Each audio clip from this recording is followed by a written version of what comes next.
ошол кезден баштап эстейм апакем мага кичинекей кезимде кырларды ырдап бергенин жана эжелерим дагы музыкалдык мектептерге барып алар өздөрүнүн фордон ырдаган ырларын ырдап берген. Ошондон баштап эле ырдап баштагам. Башынан мен археолог болом деп элестечүмүн.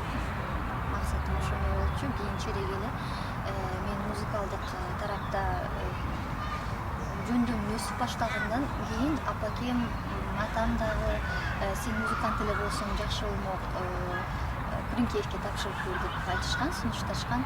Күрүнкеевке тапшыргам. Ошол жакта окуп баштагандан кийин эле эжекелерим албетте мен жөндөмдү көрүп, опера балет театрына алып чыгып, көптөгөн концерттерге катыштырып, элге көрүнүп баштагандан кийин журналист бир байке байкап калып, ал сунуштаган элдик таланттар долбоорун. Сүйнөкеев сага профессор болом деп эл алдында бир жар салганда, анан кийин билинбей калды да, ошо болчу. Кандай болду? Башында ошондой болуп жар салынган эле, туура айтасыз, бирок Сүйүнбай аке негизи режиссер да, анан кийин убакыттын жетишпегендиктен азыркы учурда ал продюсерлик иштерди токтотуп койду. А так негизи эле менин продюсерлерим бул менин атам, апакем. Азыркы жакын арада эле Азербайжан жака барып, сен 2-орундадың. Ошо боюнча айтсаң, кантип катышып калдың, ошо боюнча кеңирээк айтып берсең?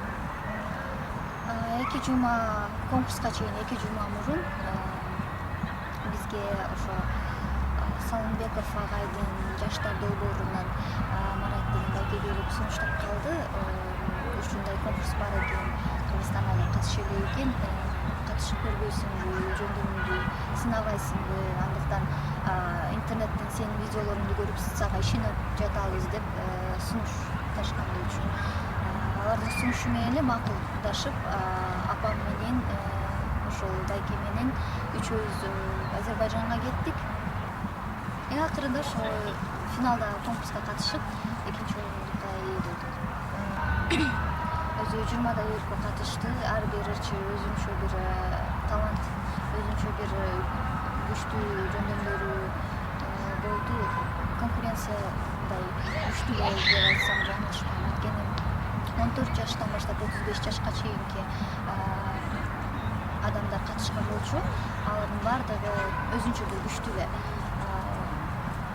Анан кийин 1 жума ичи биз консерваторияларга барып, башка жерлерге барып, өзүбүздүн ырдаган жөндөмүбүздү, алып жүргөн жөндөмүбүздү, башкача кандайдыр бир таланттарыбыз бар болсо, аларды дагы көрсөткөнгө үлгүрдүк.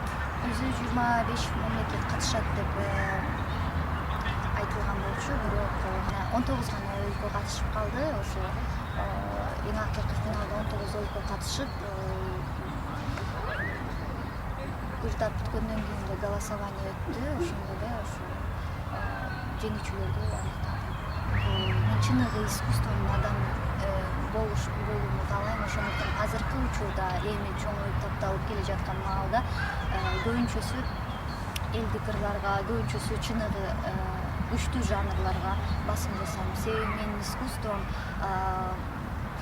бир күндүк эмес, көп жылдык, көп убакытка созула турган искусство болушун каалайм.